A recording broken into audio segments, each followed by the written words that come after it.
Assalamualaikum warahmatullahi wabarakatuh. Waalaikumsalam warahmatullahi wabarakatuh. Selamat siang Bu Musdaifah. Selamat siang Bu Eva.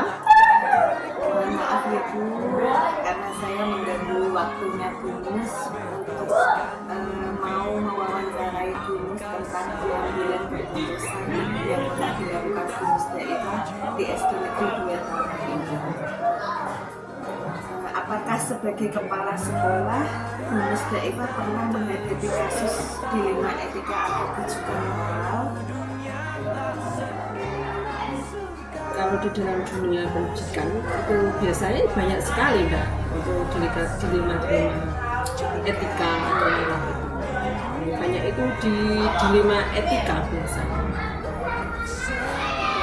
Berdasarkan kasus tersebut, selama ini bagaimana Ibu dapat mengidentifikasi kasus-kasus yang merupakan dilema etika atau rujukan moral? Kalau yang paling banyak dialami di dunia pendidikan khususnya sekolah itu paling banyak saya perhatikan selama ini atau memang benar-benar terjadi itu masalah disiplin dan dilema kedisiplinan.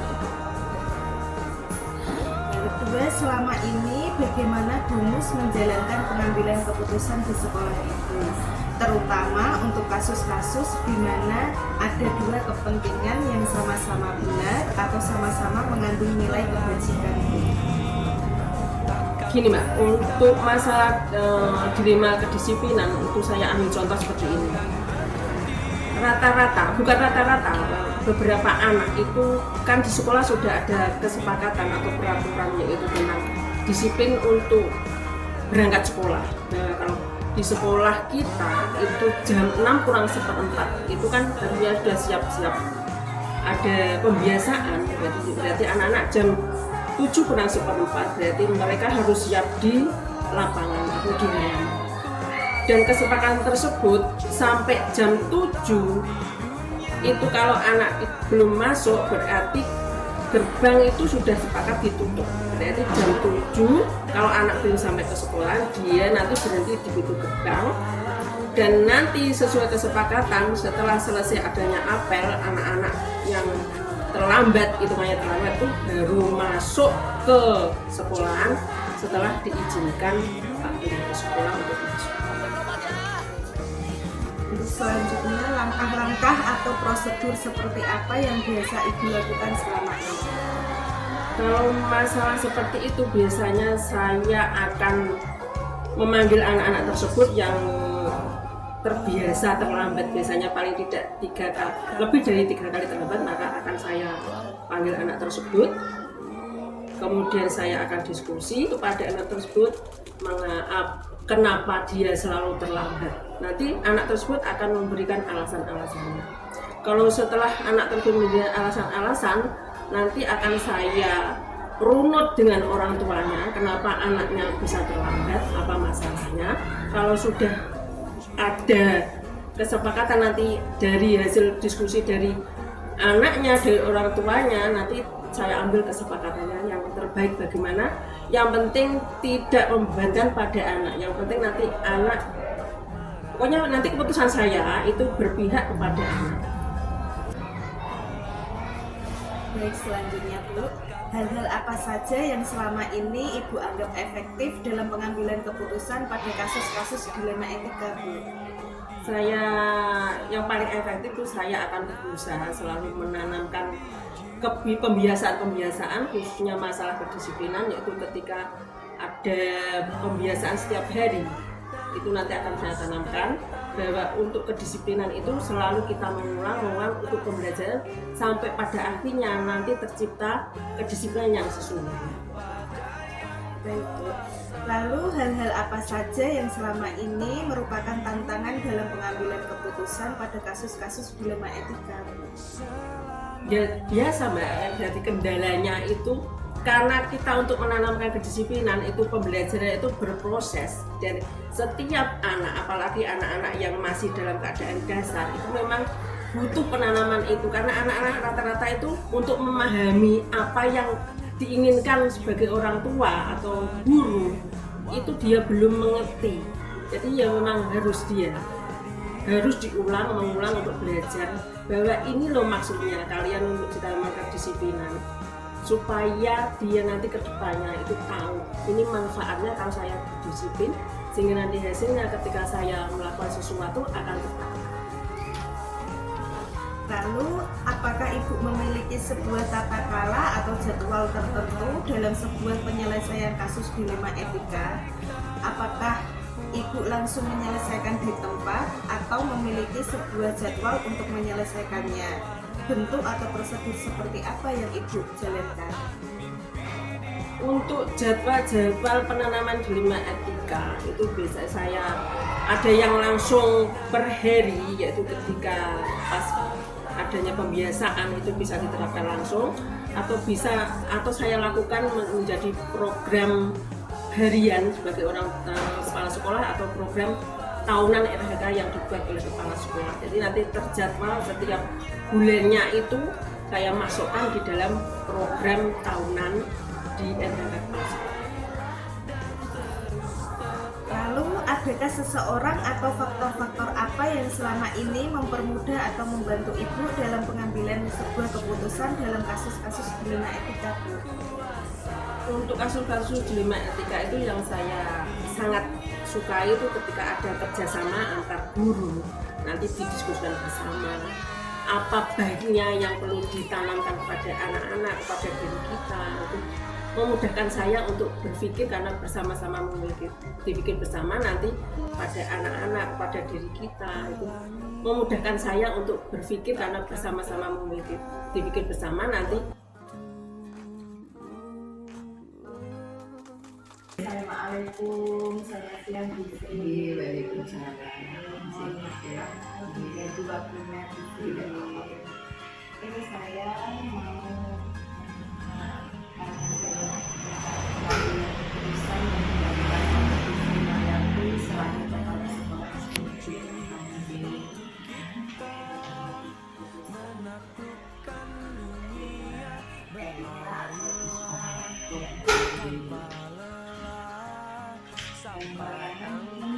Selama ini bagaimana Bu Sri dapat mengidentifikasi kasus-kasus yang merupakan dilema etika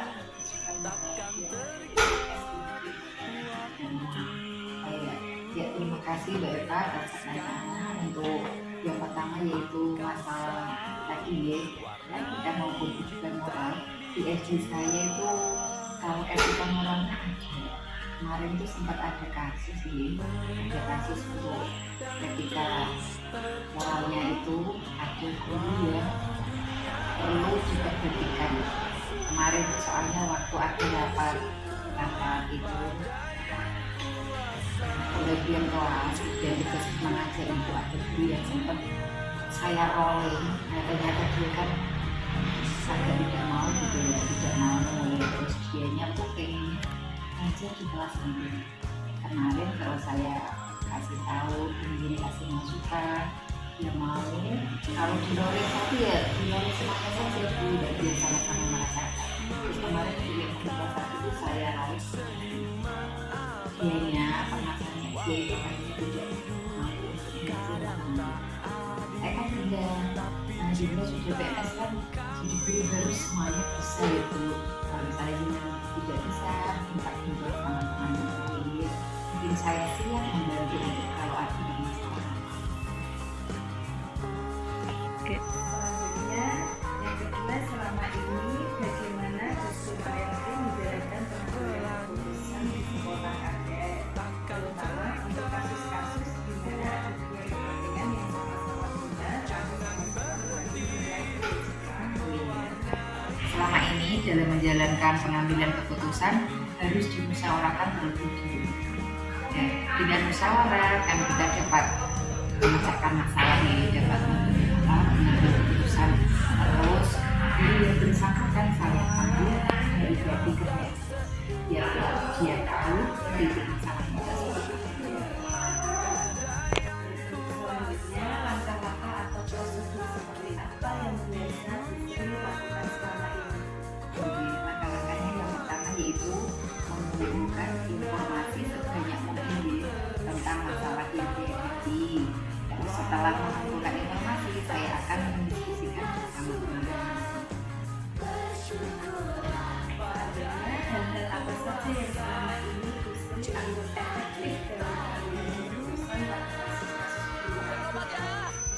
Iya. Hal yang dianggap efektif yaitu ya masalah komunikasi antar guru, antara tenaga pendidikan yang ada di SMP yang sama itu sangat penting. Untuk selanjutnya dulu, hal-hal apa saja yang selama ini merupakan tantangan dalam pengambilan keputusan pada kasus-kasus dilema etika?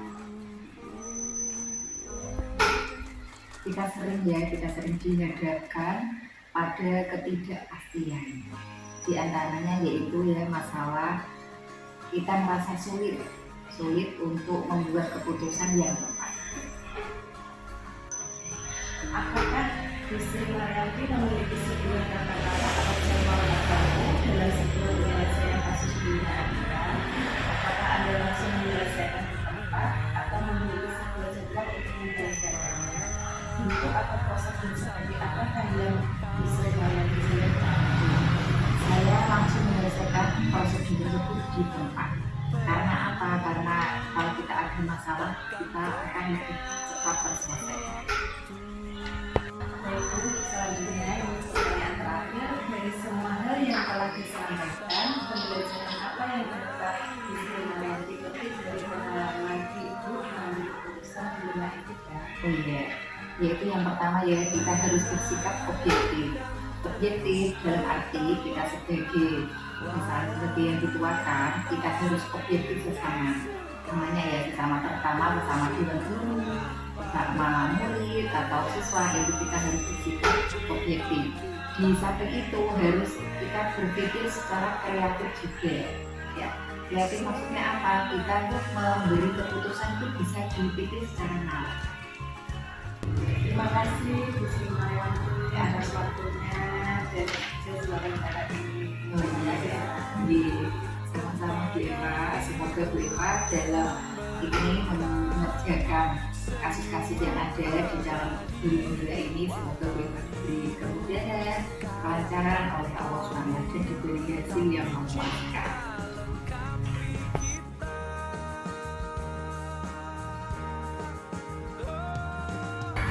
Assalamualaikum warahmatullahi wabarakatuh. Waalaikumsalam. Selamat pagi Pak Miftah. Terima kasih. Mohon maaf ya Pak sebelumnya karena saya mengganggu waktunya Bapak. Saya ingin mewawancarai Pak Miftah berkenaan tentang pengambilan keputusan yang pernah Pak Miftah ambil. Apakah itu termasuk dilema etika atau rujukan moral?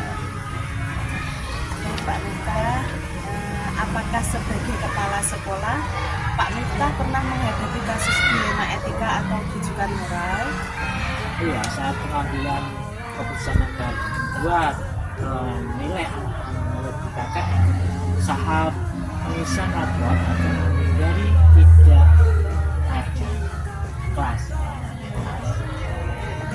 Agar anak-anak bisa naik kelas, berarti Bapak mengalami dilema etika agar anak ini nilai KKM-nya kurang tapi harus dituntut untuk naik kelas gitu ya Pak ya. Baik, berdasarkan kasus tersebut, selama ini bagaimana Bapak dapat mengidentifikasi kasus-kasus yang merupakan dilema etika atau rujukan moral?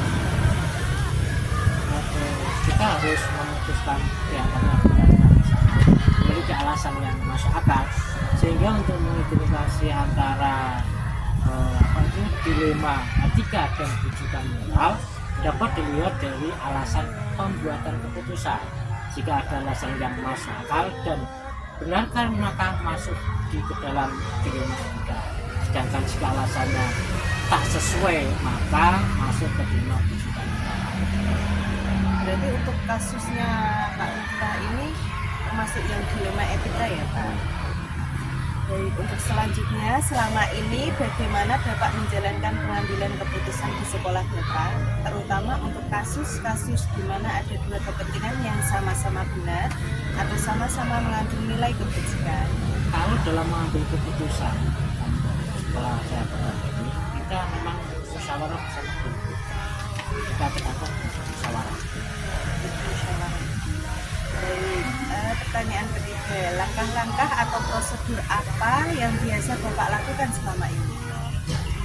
Langkah-langkah yang biasa dilakukan ajak guru untuk berdiskusi melalui rapat internal.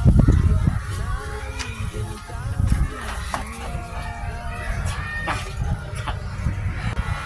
untuk selanjutnya, hal-hal apa saja yang selama ini Bapak anggap efektif dalam pengambilan keputusan pada kasus-kasus dilema etika, Pak? Menunjukkan adanya tindakan preventif sebelum terjadi permasalahan.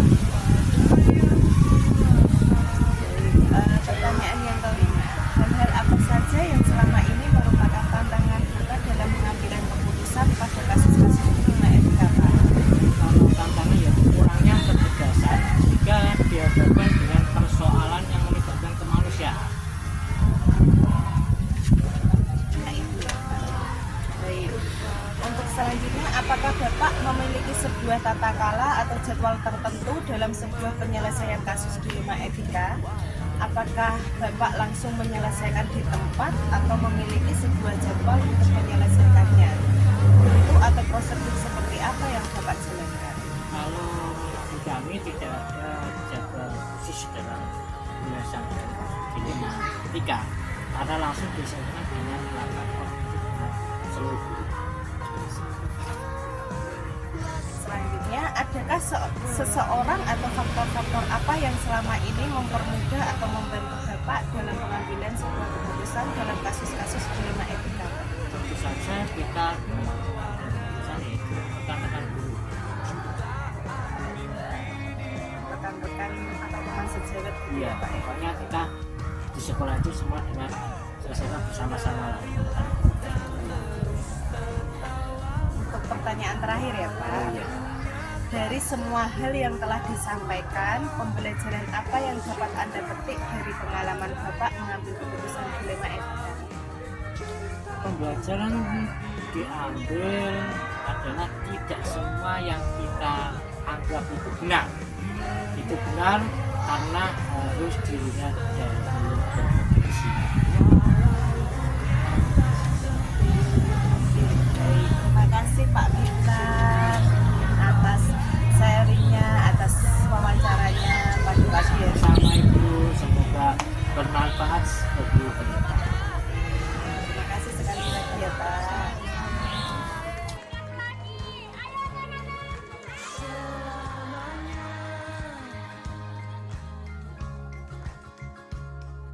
Laskar pelangi takkan terikat waktu.